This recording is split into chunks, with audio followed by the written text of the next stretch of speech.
Hello everyone, welcome to పియాత్ర news YouTube channel. ఈ వీడియోలో మనం మహారాష్ట్ర లోక్సభ ఎన్నికల యొక్క ఫలితాలు ఏ విధంగా వచ్చేటటువంటి అవకాశం ఉందో క్లియర్ కట్గా తెలుసుకునేటటువంటి ప్రయత్నం మనం చేద్దాం.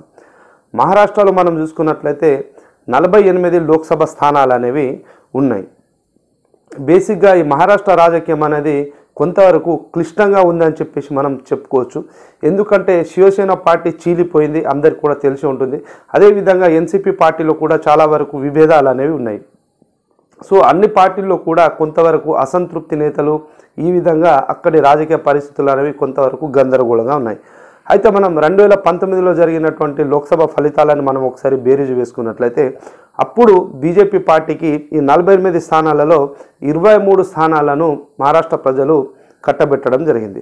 శివసేన పార్టీకి 18 సీట్లు, ఎన్సీపీ పార్టీకి 4 సీట్లు, అదేవిధంగా కాంగ్రెస్ పార్టీకి కేవలం ఒకే ఒక సీటు అండ్ ఎంఐఎం పార్టీకి 1 సీటు, ఇండిపెండెంట్ అభ్యర్థి కూడా 1 సీటుని మహారాష్ట్ర లోక్సభ ఎన్నికల్లో గెలుచుకోవడం జరిగింది. అయితే 2019 ఎన్నికల్లో ఉద్ధవ్ ఠాక్రే గారి శివసేన పార్టీ ఏదైతే ఉండిందో అప్పుడు Shiv Sena party and BJP party కలిసి ఎన్నికలకు వెళ్ళి ఈ 48 సీట్లలో 41 సీట్లను ఈ రెండు పార్టీలు కూడా కైవసం చేసుకున్నటువంటి విషయాన్ని మనం గుర్తుంచుకోవాలి.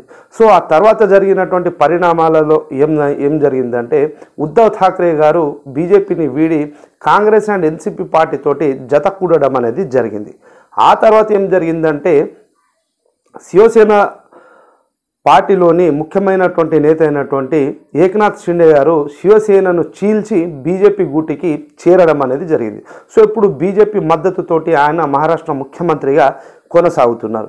ఇక్కడ ఏం జరిగిందంటే శివసేన రెండుగా చీల్చింది. అదేవిధంగా ఎన్సీపీలో కూడా గ్రూప్ తగాదాలు అనేవి ఉన్నాయి. సో వీటన్నింటినీ ఇప్పుడు మనం బేరీజు వేసుకున్నట్లయితే మహారాష్ట్ర రాజకీయాల్లో కొంతవరకు గందరగోళం అనేది నెలకొని అయితే ఉంది. అయితే ఏదేమైనప్పటికీ కూడా మహారాష్ట్రలో ఇప్పటికిప్పుడు లోక్సభ ఎన్నికలు ఒకవేళ జరిగినట్టయితే శివసేన పార్టీ యొక్క సింబల్, అదేవిధంగా ఒరిజినల్గా శివసేన అనేది ఏక్నాథ్ షిండే గారికే చెందుతుందని చెప్పేసి కోర్టు కూడా తీర్పు ఇవ్వడం అయితే జరిగింది. సో ఇప్పుడు శివసేన అదేవిధంగా బీజేపీ కలిసి ఎన్నికలకు వెళ్తున్నాయి కాబట్టి ఈ ఎన్డీఏ కూటమికి దాదాపుగా 25 నుండి 30 వరకు స్థానాలు అనేవి వచ్చేటటువంటి అవకాశాలు మనకైతే కనిపిస్తున్నాయి. ఒక 5 వరకు స్థానాలు ఇంకా పెరిగేటటువంటి అవకాశాలు కూడా ఉన్నాయి. అయితే కాంగ్రెస్ కూటమి ఏదైతే ఉంటుందో కాంగ్రెస్ కూటమిలో ఉండేటటువంటి శరద్ పవార్ గారి యొక్క పార్టీ, ఎన్సీపీ పార్టీ, అదేవిధంగా ఉద్ధవ్ ఠాక్రే గారి యొక్క వర్గం, వీళ్ళందరూ కలిసి ఇప్పుడు ఎన్నికలకు ఒకవేళ వెళ్ళినట్లయితే దాదాపుగా 15 నుండి 18 వరకు సీట్లు వచ్చేటటువంటి అవకాశాలు అయితే ఉన్నాయి. సో ఈ సీట్లు అనేవి ఇదే విధంగా వచ్చేటటువంటి అవకాశాలు ఉన్నాయని చెప్పేసి కూడా మనం చెప్పలేం. ఎందుకంటే ఇంకా షిండే వర్గం యొక్క శివసేన పార్టీకి ఎన్ని సీట్లు, అదేవిధంగా బీజేపీకి ఎన్ని సీట్లు, ఆ తర్వాత మనం చూసుకున్నట్లయితే ఇటు కాంగ్రెస్ కూటమి ఎన్సీపీ కానీ కాంగ్రెస్ పార్టీకి కానీ అదేవిధంగా ఉద్ధవ్ ఠాక్రే వర్గానికి ఎన్ని సీట్లు కేటాయిస్తారనేది ఇప్పటికీ ఇంకా కన్ఫామ్ అయితే అవ్వలేదు. సో ఇప్పటికీ కూడా ఈ సీట్ల యొక్క పంచాయతీ అనేది ఇంకా తెగలేదు కాబట్టి సీట్లు ఏ పార్టీ ఎన్ని గెలుస్తుందో అనేది మహారాష్ట్ర ఎన్నికల్లో మాత్రం చెప్పడం అయితే అసాధ్యం అని చెప్పేసి మనమైతే చెప్పుకోవచ్చు. అయితే కొన్ని జాతీయ టీవీలు జాతీయ న్యూస్ ఛానల్ జరిపినటువంటి సర్వేల ప్రకారం బీజేపీ కూటమికి 19 నుండి 21, అదేవిధంగా కాంగ్రెస్ కూటమికి 26 నుండి 28 వరకు వస్తాయని చెప్పేసి కూడా కొన్ని జాతీయ ఛానళ్ళు చెప్తా ఉన్నాయి.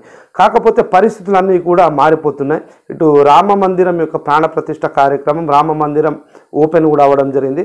ఆ తర్వాత క్రమంగా బీజేపీ యొక్క గ్రాఫ్ అనేది దేశంలో పెరుగుతూ ఉంది కాబట్టి ఒరిజినల్గా శివసేన పార్టీ యొక్క సింబల్ కూడా షిండే వర్గానికే దక్కింది కాబట్టి ఈసారి శివసేన అదేవిధంగా బీజేపీ పార్టీ కలిసి దాదాపుగా 25 నుండి 30 స్థానాల వరకు గెలిచేటటువంటి అవకాశాలు అనేవి చాలా క్లియర్ కట్గా అయితే కనిపిస్తున్నాయి. సో ఇంత క్లిష్టమైనటువంటి మహారాష్ట్ర ఎన్నికల్లో ఏం జరుగుతుందో మనం తెలుసుకోవాలనుకుంటే మాత్రం ఎన్నికల వరకు ఆగాల్సిందే. సో ఇది ఇప్పటి యొక్క వీడియో. మీరు ఇంకా మన ఛానల్ని సబ్స్క్రైబ్ చేసుకున్నట్లయితే ఛానల్ని సబ్స్క్రైబ్ చేసుకోండి, అదేవిధంగా పక్కన ఉండేటటువంటి బెల్ ఐకాన్ని క్లిక్ చేయండి. Thank you for watching this video.